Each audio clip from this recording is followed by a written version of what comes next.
नमस्कार, मी पंजाब डक. आज आहे 2 ऑगस्ट 2025. राज्यातल्या शेतकऱ्याला सांगू इच्छितो की तुम्ही काय करा, 8 ऑगस्ट पर्यंत शेतीची कामे करून घ्या. कारण की राज्यामध्ये 8 तारखेला रात्रीच्याला पाऊस सुरू होईल, 9ला आणखीन जास्त भाग येणार आहे. म्हणून हा अंदाज सर्व शेतकऱ्यांना लक्षात द्यायचा.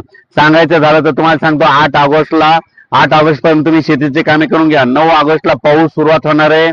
कर्नाटक, तेलंगणा, सांगली, सातारा, सोलापूर, कोल्हापूर, धाराशिव, बीड, अहिल्यानगर, पुणे, कोकणपट्टी, त्याच्यानंतर परभणी, लातूर, त्याच्यानंतर नांदेड, यवतमाळ, त्याच्यानंतर तो पाऊस हिंगोली असा म्हणजे 9 तारखेला या भागात सुरुवात होणार आहे.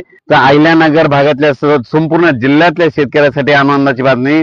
तुमच्याकडे मात्र 8 तारखेपासून ते 16च्या दरम्यान तुमच्याकडं म्हणजे राहुरी, त्याच्यानंतर राहुरी, शिर्डी, कोपरगाव, राहता, संगमनेर म्हणजे शिर्डी सगळीकडे म्हणजे सांगायचं झालं तर श्रीरामपूर, अहिल्यानगर भागामध्ये म्हणजे जिल्ह्यामध्ये सगळीकडं 9 तारखेपासून ते 12 पर्यंत चांगला शेतातून पाणी बाहेर निघणार पाऊस पडणार आहे आणि शेतकऱ्याच्या पिकांना जीवदान ठरणार आहे. म्हणून हा अंदाज अहिल्यानगर जिल्ह्यातल्या शेतकऱ्यांनी लक्षात घ्यायचा.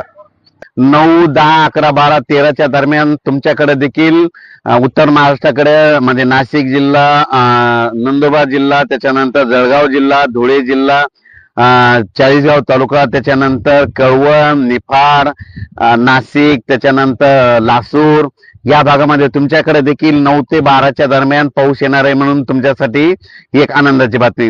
त्याच्यानंतर आपण परत काय करू, विदर्भाकडे देखील म्हणजे 9 तारखेच्या नंतर 10 ते 16च्या दरम्यान मध्ये पूर्व विदर्भ, पश्चिम विदर्भाकडे चांगला पाऊस येणार आहे.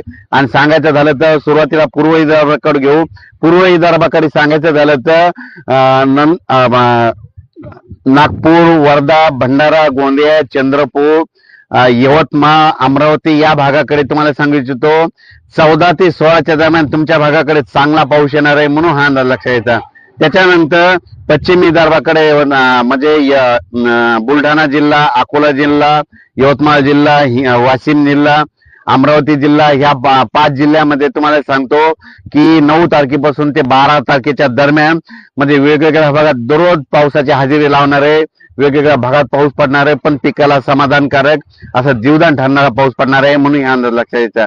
त्याच्यानंतर मराठवाड्याकडे सांगायचं झालं तर नांदेड जिल्हा, हिंगोली जिल्हा, लातूर जिल्हा, धाराशिव जिल्हा, त्याच्यानंतर परभणी जिल्हा, बीड जिल्हा, जालना जिल्हा, संभाजीनगर या भागाकडे मग सांगायचं झालं तर तसं तर 8 तारखेला रात्रीच्याला मध्यरात्रीच्याला पाऊस सुरू होईल, पण 9 तारखेपासून चांगला पाऊस येईल. म्हणून म्हणतो माझी शेतकऱ्याला तुम्ही काय करा, शेतीचे कामे करून घ्या. अचानक वातावरणात बदल झाला, लगेच एक मेसेज दिला जाईल. धन्यवाद.